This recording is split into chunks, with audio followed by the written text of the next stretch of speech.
সারা বাংলাদেশে আজাইরা পাবলিকদের চিনবেন। তো আজাইরা পাবলিকরা খুব সুন্দর কমেডি অভিনয় করে। তো এদের বাড়ি ঝিনাইদহ এবং ঝিনাইদহের বালিয়াডাঙ্গা। আমি এই তো কিছুদিন আগে গেছিলাম ওদের দেখার জন্য। তো কিছু সদস্য দেখতে পেয়েছি এবং কিছু সদস্য দেখতে পাইনি, কারণ কি সবাই তো ব্যস্ত থাকে।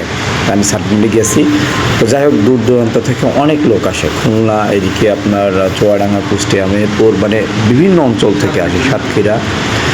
তো যেহেতু তারা খুব জনপ্রিয় এবং খুব ভালো কমেডি অভিনয় করে, তো যাই হোক, ওদের ভিতর থেকে জীবন মাহমুদ একজন ভালো অভিনেতা এবং ওই টিমের ভিতরে একজন যে ভালো অভিনেতা সে সেই জীবন মাহমুদ গতকালকে সিদ্ধান্ত নিয়েছে সে আর অভিনয় করবে না আজাইরা পাবলিকের সাথে, এবং যে কোনো কারণে হোক সে আর অভিনয় জগতে থাকবে না, মানে আজাইরা পাবলিকদের সাথে থাকবে না।